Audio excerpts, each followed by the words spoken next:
The first part of this project is I'm gonna have to glue together a bunch of panels. I'm going to 45 those panels and make a big box. It'll look something like this. Once we have that initial box shape, then I can make a shelf and a drawer for our cabinet. You know, when it's a really bright and sunny day, I don't recommend doing anything inside a shipping container because it's literally an oven in here. And I have this stack here of boards. I think that'll be all the lumber I need for making my nightstands, or at least the first batch of lumber that I need.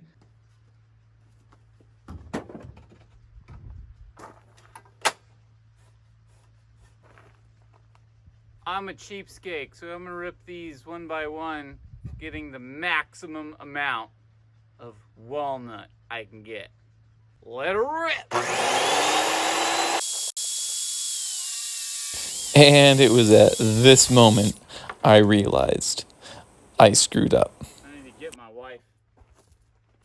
What am I doing? You're holding that up. Here.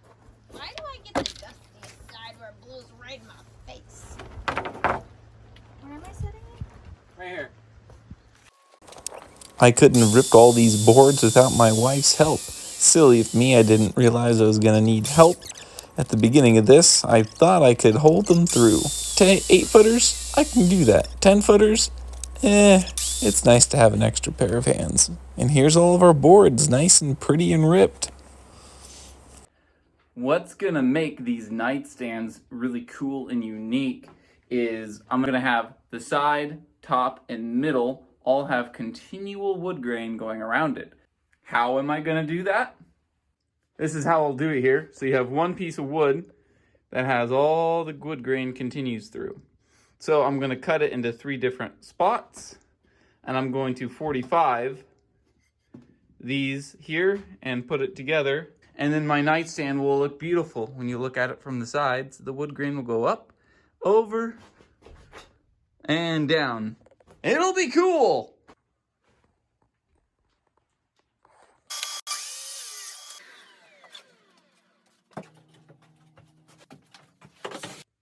Here are the final boards I've chosen for the main portion of my nightstand here. They're going to be my side, top, and side. Gonna glue them all up here. Got all my bar clamps out. I love these bar clamps. They're super cheap, and you can get them in any size you need them to be. Smear up my glue with the trusty finger.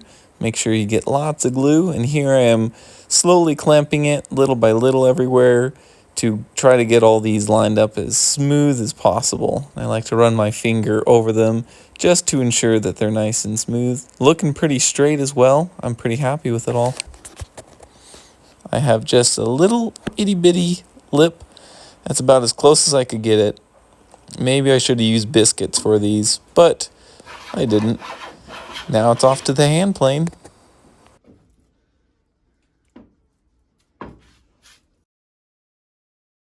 gonna get those 2 pieces of wood nice and flat. Here are all my other components, and for both of my nightstands, all glued up, ready for flattening. So I've got all my panels glued up now. So now my next objective is I need to get them all planed down so I can use them. And then we can start the fun process of cutting all the panels and gluing them up and all the fun stuff. So I've got a confession to make, / a realization. Apparently hand planing is a lot of work, like a lot of work. I've done hand planing before on white oak, and that was a nightmare and a half. I thought it was just due to the white oak, but no, it's just hand planing is hard. So I opted to do this method, just use the planer.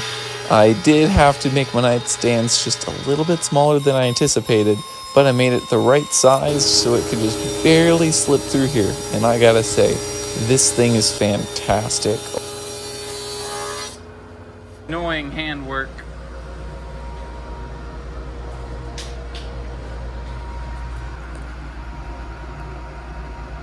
You don't know how happy that makes me.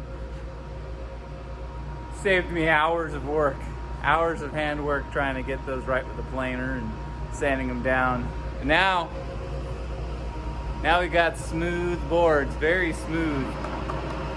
I don't know about you, but I don't have enough money for a track saw. Who's got enough money for that? Not me. So this is what I do when I need to make a nice perpendicular cut. I like to use my framing square. I put it 1.5 inches away from where I'm wanting to put my cut, and it makes it nice and clean. Now that is what I call a straight cut.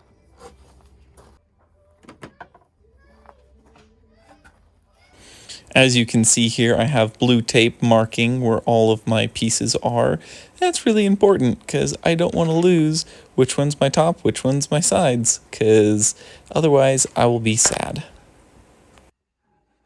And I've got them all labeled. So there's an A with an arrow pointing to the B.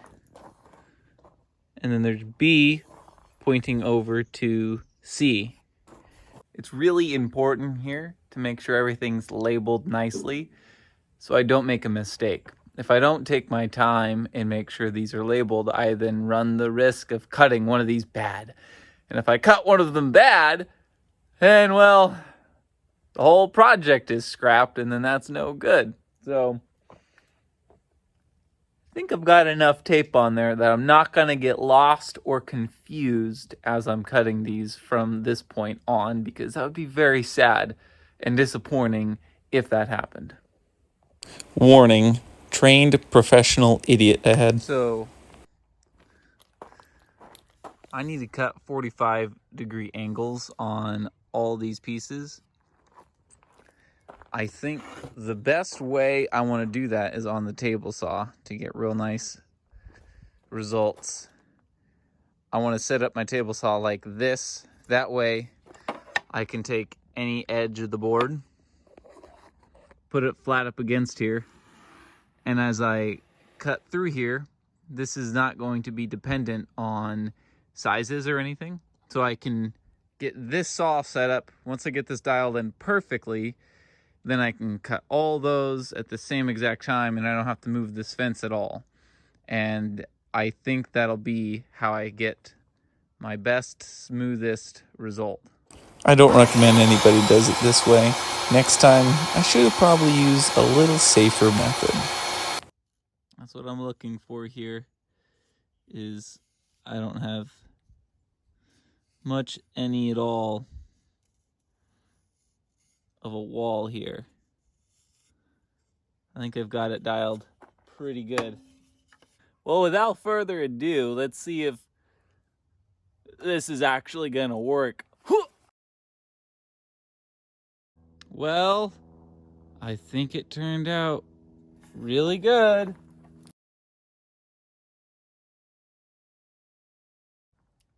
By the way, you really want this guy there. Otherwise, you might have a little bit of torpedoes launching off at you.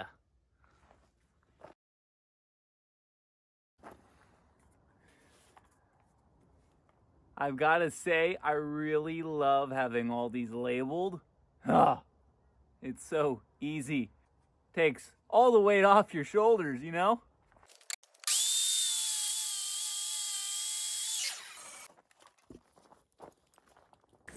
Ah, crap. This last one didn't turn out so good. Don't worry, we'll fix this later in the video. You'll see just how I do it.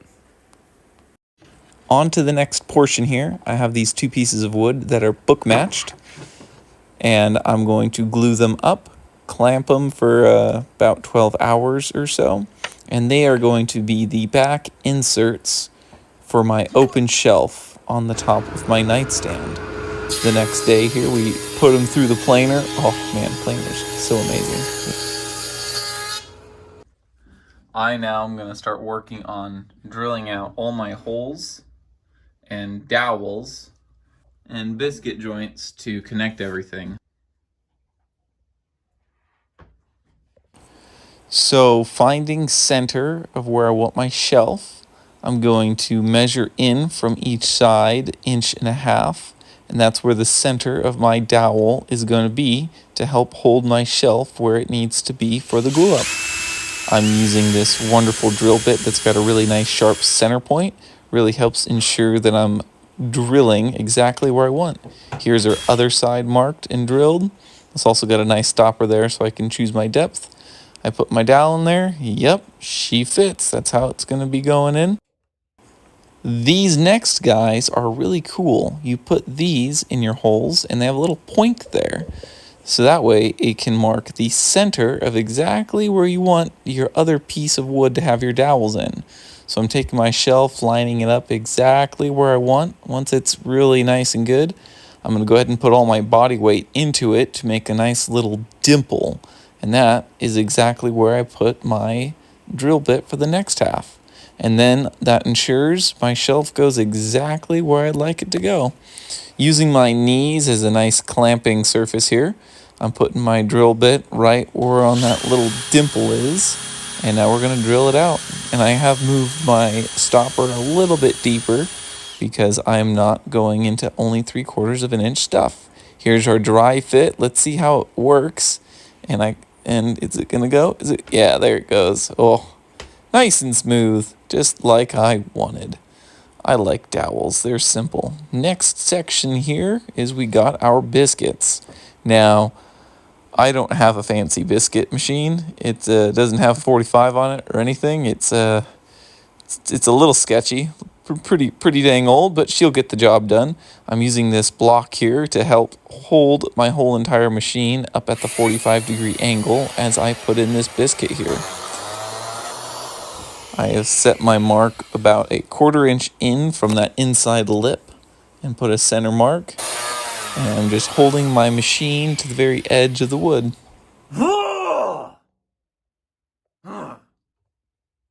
I just built this thing. I just dry fit it, made it all together. As I was building this top piece dropped and broke the corner, and I was sad. And I gave you guys a long spiel about how it's annoying. Didn't record any of it. I didn't even get it on film for you guys. At least if I break it, it's like, we'll make some good content. No! Didn't even get it. I don't think it looks too bad being fully put together here. I'm glad I have my father to teach me stuff when I was younger. He always said what makes a good carpenter isn't about not making mistakes. What makes a good carpenter is knowing how to fix your mistakes. Everybody's going to make mistakes, doesn't matter how good you are or not. But only the truly best carpenters know how to fix all these little mistakes. And so we'll put a bunch of glue in this corner, kind of tape it all down, and I think it'll sand out just fine, and you'll never know it was ever there. And it'll just be our little secret.